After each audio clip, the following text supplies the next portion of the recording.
هوغريتس الباحث الجيولوجي الذي توقع قبل 3 أيام فقط وقوع زلزال تركيا وسوريا معنا من أمستردام. سيد فرانك، الآن أنت حسابك على تويتر صار مقصد لكل العالم تقريبا.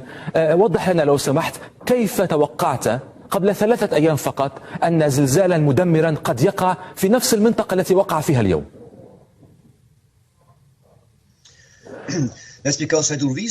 هذا لأنني أقوم بالأبحاث بالزلازل التاريخية، وأنا أقوم بهذا الموضوع منذ سنوات عديدة، منذ بدء الزلازل في هذه المناطق. وبالطبع نحن نرى أن الضغط الذي يحصل في هذه المنطقة والضغط الذي تواجهه المباني قد يؤدي إلى هذه الزلازل. وفي الفترة التي تتراوح بين 4 من فبراير و16 من فبراير أنا توقعت هذا الأمر. هل لاحظت من خلال أبحاثك سيد هوغريتس أن هناك كان نشاط غير طبيعي في حركة الصفائح التكتونية مثلا في هذه المنطقة؟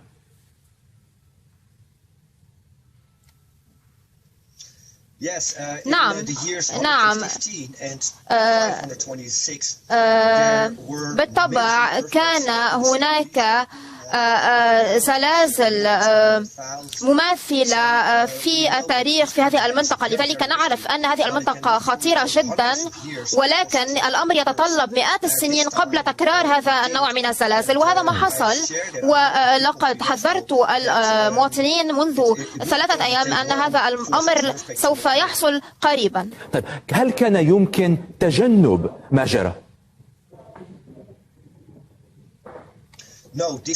لا، هذا غير ممكن. هذه الزلازل تحصل من فترة لأخرى وليس من الممكن تجنبها بالطبع، وهذا مؤسف للغاية.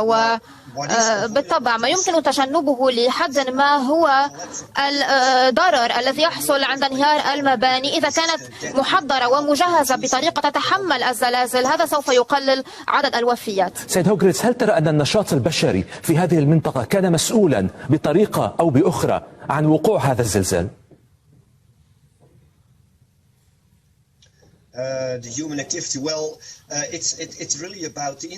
الأمر متعلق بالبنى التحتية، فهذا ما يسبب انهيار المباني. نعم، هذا يمكن العمل عليه وتطويره في المستقبل. طيب، الآن بعد وقوع هذا الزلزال الكبير الذي بلغت درجته بحسب مقياس ريختر 7.8 ووقع بعده عدد كبير من الهزات الارتدادية، هل ترى أن الموضوع سينتهي هنا أم ربما تشهد المنطقة قريبا زلزالا كبيرا آخر؟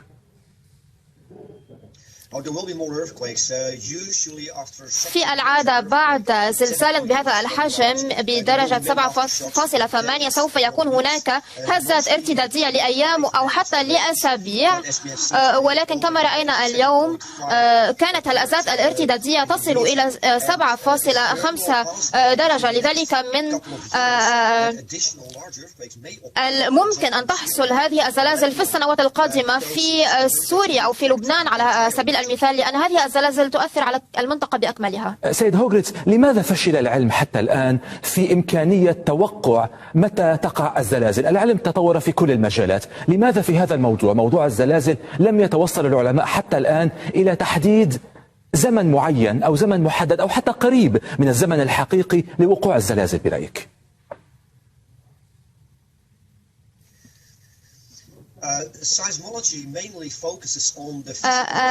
العلم في هذا المجال يركز على الناحية التقنية، كيف تتحرك الصفائح، ولكن العلم في هذا المجال لا يتخطى هذا الموضوع. ولكن دراساتي تتضمن النظام الشمسي بأكمله وتحرك القمر، ولذلك بناء على أبحاثي اكتشفت كيف يمكن لاصطفاف الكواكب أن تؤثر على حدوث الزلازل.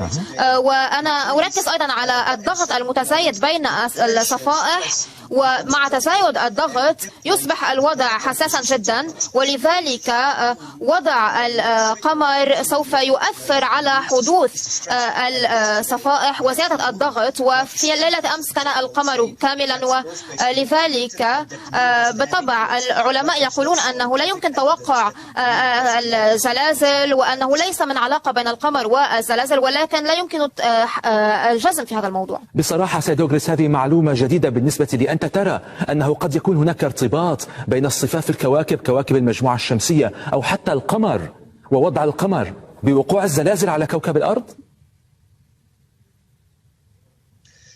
نعم، تحرك الكواكب وخاصة القمر لديه تأثير كبير على مستويات المياه وعلى تحرك الصفائح، وخاصة في الزلازل الكبيرة الحجم. لطالما حدث هذا الأمر عندما يكون القمر في وضعية خاصة. طيب، ماذا عن منطقة الشرق الأوسط عموما؟ كما تعرف سيد هوغليتس، هناك أكثر من فالق أو صدع في هذه المنطقة، فالق الأناضول، الفارق الإفريقي وفي مناطق أخرى، حتى الفارق الذي يمتد بين العراق وإيران. هل ترى أن هذه المنطقة عموما، منطقة الشرق الأوسط وشمال إفريقيا، معرضة قريبا لمزيد من الزلازل؟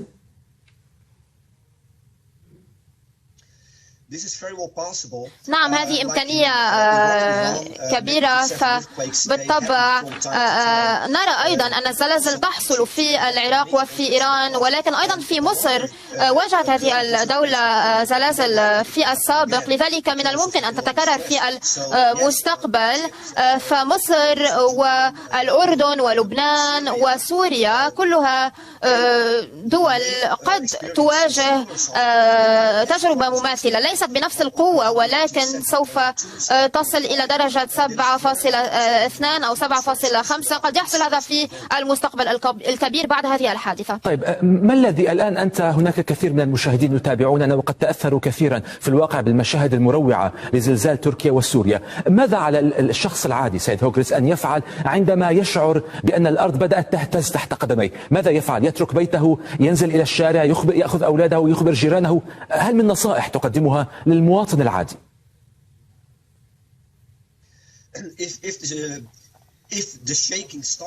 إذا بدأ الاهتزاز، الأمر يعتمد على الوضع. إذا كان هناك طريقة سريعة للخروج من المبنى، بالطبع يجب الخروج من المبنى. ولكن إذا كنت في شقة وفي مبنى متعدد الطوابق، سوف يتطلب الأمر وقتا للخروج. لذلك من المفضل الاختباء تحت طاولة أو أي شيء يمكنه المساعدة على الحماية. شكرا جزيلا فرانك هوغليتس، الباحث الجيولوجي الذي توقع وقوع زلزال تركيا وسوريا قبل 3 أيام فقط. شكرا جزيلا. نواصل التحدث.